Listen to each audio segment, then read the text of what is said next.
الحمدللہ رب العالمین والصلاة والسلام علی سید المرسلین وعلی آلہ وصحبہ اجمعین، اما بعد۔ گزشتہ درس میں ہم نے یہ بات شروع کی تھی کہ رمضان کے دنوں میں کن لوگوں کو صوم نہ رکھنے کی اجازت ہے۔ 4 طرح کے لوگوں کا بیان ہو چکا ہے۔ ایک بیمار شخص، دوسرا مسافر شخص، تیسرا حیض والی خواتین اور چوتھا نفاس والی خواتین۔ اور آپ چاہیں تو ان کو صرف 2 ہی کہہ سکتے ہیں، مریض اور مسافر ایک، اور حیض اور نفاس والی خواتین 2۔ اور تیسرا حمل والی اور دودھ پلانے والی خواتین۔ حاملہ عورت اور دودھ پلانے والی عورت اگر صوم رکھنے میں اپنے اوپر مشقت محسوس کرے تو وہ افطار کر لے اور ان دنوں کی بعد میں قضا کر لے۔ اس کی دلیل انس بن مالک کعبی رضی اللہ عنہ کی حدیث ہے کہ رسول اللہ صلی اللہ علیہ وسلم نے فرمایا کہ اللہ تبارک و تعالیٰ نے مسافر کی نصف صلاۃ کو اور مسافر اور حاملہ اور دودھ پلانے والی عورت یعنی مرضعہ عورت کے صوم کو معاف کر دیا ہے۔ مسافر کی نصف صلاۃ کو یعنی 4 رکعت والی کو اللہ نے 2 کر دیا ہے، قصر کر دیا ہے، اور جو عورت حاملہ ہے، جو مرضعہ ہے، جس کے پیٹ میں بچہ ہے اور جو دودھ پلا رہی ہے، اور ایسے ہی جو مسافر ہے، ان کے صوم کو اللہ نے معاف کر دیا ہے۔ اسے امام احمد نے، اور ایسے ہی سنن ابی داؤد، سنن ترمذی، سنن نسائی اور سنن ابن ماجہ میں بھی یہ حدیث ہے اور حسن درجے کی حدیث ہے۔ اس حدیث سے معلوم ہوتا ہے کہ جو عورت حاملہ ہو یا دودھ پلا رہی ہو، اس کا حکم بھی مسافر کے حکم کی طرح ہے کہ جس طرح سے مسافر بعد میں قضا کرے گا، سفر کے دوران صوم توڑ دے گا، اسی طرح سے ان عورتوں کو بھی صوم توڑنے کی اجازت ہے اور بعد میں قضا کر لیں گی۔ جن کو رمضان میں صوم نہ رکھنے کی اجازت ہے، ان کی چوتھی صنف ہے بوڑھے مرد اور بوڑھی عورتیں۔ اگر کوئی بوڑھا مرد اور بوڑھی عورت وہ کمزور ہو چکے ہوں اور صوم رکھنے میں ان کے لیے مشقت ہو تو ان کے لیے بھی افطار کرنا جائز ہے، صوم نہ رکھنا جائز ہے، البتہ ہر دن کے بدلے ایک مسکین کو کھانا کھلانا ہوگا۔ عبداللہ ابن عباس رضی اللہ عنہ اور بہت سارے اہل علم کا یہی فتویٰ ہے۔ اور اسی طرح سے نبی کریم صلی اللہ علیہ وسلم کے خادم خاص انس ابن مالک رضی اللہ عنہ جب بوڑھے ہو گئے تھے اور آپ کو صوم رکھنے میں مشقت ہونے لگی تھی تو آپ بھی افطار کیا کرتے تھے، صوم نہیں رکھا کرتے تھے، اور ہر دن کے بدلے ایک غریب کو کھانا کھلایا کرتے تھے۔ یہ اثر امام بخاری رحمہ اللہ نے اپنی صحیح میں تعلیقاً ذکر کیا ہے۔ اور ایسے ہی عبداللہ ابن عباس رضی اللہ عنہ قرآن مجید کی وہ آیت وَعَلَى الَّذِينَ يُطِيقُونَهُ فِدْيَةٌ طَعَامُ مِسْكِينٍ سورہ بقرہ کی 184 نمبر آیت، اس کی تفسیر اس طرح کیا کرتے تھے کہ جو بوڑھے مرد اور بوڑھی عورتیں فدیہ دینے کی طاقت رکھتی ہیں وہ ایک مسکین کو کھانا کھلا دیں۔ یہ آیت منسوخ نہیں ہے۔ اس میں آپ عبداللہ ابن عباس رضی اللہ عنہ کے فقہ و فہم کی گہرائی کو دیکھیے کہ قرآن پاک میں اللہ تعالیٰ نے ابتدا میں یہ فرمایا کہ وَعَلَى الَّذِينَ يُطِيقُونَهُ فِدْيَةٌ طَعَامُ مِسْكِينٍ، اللہ نے اختیار دیا، جو چاہے صوم رکھے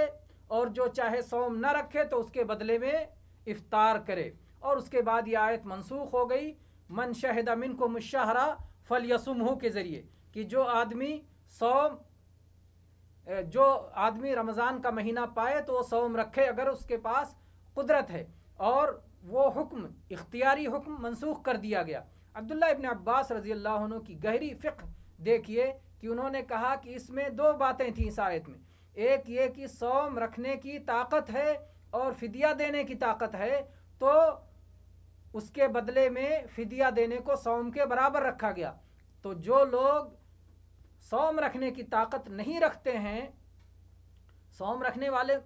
جو طاقت رکھتے ہیں ان کے لیے تو منسوخ کر دیا گیا کہ آپ فدیہ نہیں دے سکتے، لیکن جو طاقت نہیں رکھتے ہیں ان کے لیے حکم باقی ہے کہ وہ اب بھی اس کے بدلے اس کا بدل موجود ہے کہ اس کے بدلے ایک غریب کو کھانا کھلائیں گے۔ تو یہ آیت پڑھ کر کے عبداللہ ابن عباس رضی اللہ عنہ کہتے تھے کہ یہ جو ہے بوڑھے مردوں اور بوڑھی عورتوں کے تعلق سے ہے کہ جن کے پاس صوم رکھنے کی طاقت نہیں ہے وہ ہر دن کے بدلے ایک غریب کو کھانا کھلائیں گے۔ آئیے ہم کچھ سوالات لے لیتے ہیں اس تعلق سے۔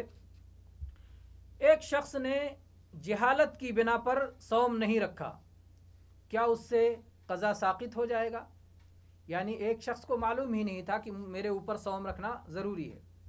بعد میں اسے بتایا گیا کہ نہیں، آپ ان لوگوں میں سے آتے ہیں جن پر صوم رکھنا ضروری ہے،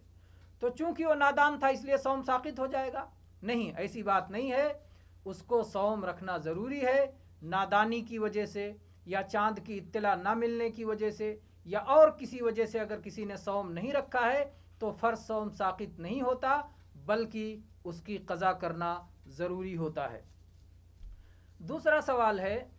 کیا امتحان میں دل جمعی کی خاطر ایک طالب علم کے لیے صوم چھوڑ دینا جائز ہے؟ کہے کہ امتحان کے دن ہے اور صوم رکھنے میں مشقت ہے اور صوم جو ہے نہ رکھیں گے تو امتحان بہت اچھی طرح سے ہم دے سکتے ہیں، دل لگے گا اس میں، تو اس طرح سے یہ جائز نہیں ہے۔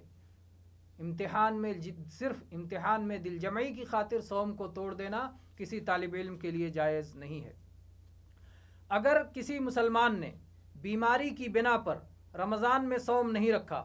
اور پھر اسی بیماری میں اس کی وفات ہو گئی تو کیا اس کے وارثوں کو اس کی طرف سے قضا کرنی ہوگی؟ نہیں۔ اگر کوئی شخص بیمار تھا اور اپنی بیماری کی وجہ سے صوم نہیں رکھ پا رہا تھا اور اس کے شفا کی امید تھی، یہ ہے کہ شفا پا جائے گا تب وہ قضا کر لے گا، تو جب وہ شفا پایا ہی نہیں اور قضا کرنے کا وقت پایا ہی نہیں تو ایسے شخص پر گویا قضا کرنے کا وقت آیا ہی نہیں، جس وقت اس پر صوم رکھنا فرض ہوتا وہ وقت آیا ہی نہیں، اس لیے اس کے وارثوں پر اس کی قضا لازم نہیں ہے۔ واللہ تعالی اعلم۔ چند مسائل اور لے لیتے ہیں رمضان کے تعلق سے اور قضا کے تعلق سے۔ رمضان کی قضا میں تاخیر کرنا جائز ہے، ایسا نہیں ہے کہ رمضان ختم ہوتے ہی شوال ہی میں قضا کر لینا فرض ہے۔ عائشہ رضی اللہ عنہ فرماتی ہیں کہ مجھ پر رمضان کا صوم باقی ہوتا تھا اور میں شعبان سے پہلے اس کی قضا نہیں کر پاتی تھی، یہ متفق علیہ حدیث ہے۔ ایک مسئلہ اور لے لیتے ہیں کہ جس شخص نے کسی عذر شرعی مثلا بیماری وغیرہ کی بنا پر ایک رمضان کی قضا کو اگلے رمضان تک مؤخر کر دیا تو اس پر کوئی حرج نہیں ہے۔ اگر کسی نے بلا عذر قضا کو اگلے رمضان تک مؤخر کر دیا تو اپنے رب کی نافرمانی کی، قضا کے ساتھ ساتھ اسے توبہ بھی کرنا چاہیے اور ایک دن کے بدلے ایک مسکین کو کھانا بھی کھلانا چاہیے، جیسے کہ صحابہ کرام رضوان اللہ علیہم کی ایک جماعت کا اسی طرح فتویٰ ہے۔ اور یہ سوال و جواب میں یہ بات آ گئی کہ جو شخص قضا سے پہلے مر جائے تو اس کا ولی اس کی طرف سے قضا کرے گا، کیونکہ اللہ کے نبی کریم صلی اللہ علیہ وسلم نے فرمایا ہے من صام وعلیہ صیام فلیصم عنہ ولیہ، من مات وعلیہ صیام صام عنہ ولیہ، جو شخص اس حال میں مر جائے کہ اس پر صوم لازم تھا تو اس کے اولیاء اس کی قضا کریں گے۔ یہ ایسی صورت میں ہے جب اس پر صوم فرض تھا اور اور وہ ادا نہیں کر سکا۔ ایک تو ایک شخص بیمار تھا اور اس توقع تھی کہ وہ تندرست ہو جائے گا اور وہ قضا کر لے گا، قضا کا وقت نہیں پایا، لیکن ایک شخص جس نے قضا کا وقت پایا اور اس کے باوجود قضا نہیں کیا تو اس کے ورثہ اس کی طرف سے قضا کریں گے، کیونکہ قضا میں اس کو فرصت ہے اگلے رمضان تک۔ رمضان کا مہینہ پایا، اس کے بعد وہ تندرست ہو گیا، لیکن اس شخص نے تاخیر کر دی کہ بعد میں قضا کریں گے، وقت پانے کے باوجود اس نے قضا نہیں کیا اور اتفاقاً اس کی وفات ہو گئی اور قضا نہیں کر سکا تو پھر اس کے اولیاء قضا کریں گے۔ یا اسی طرح سے نظر کے مسئلے میں ہے کہ اگر کسی نے منت مانی کہ اگر میرا فلاں کام ہو گیا، یا یوں ہی منت مانی غیر مشروط کہ میں اللہ کے لیے چند دن صوم رکھوں گا اور وہ صوم نہیں رکھ سکا اور اس کی وفات ہو گئی، تو جو منت ماننے کی وجہ سے صوم رکھنا اس کے اوپر ضروری تھا، اس کے ورثہ ان صوم کی ان دنوں کی قضا کریں گے۔ واللہ تعالی عالم، وصلی اللہ علی نبینا وسلم، والحمد للہ رب العالمین۔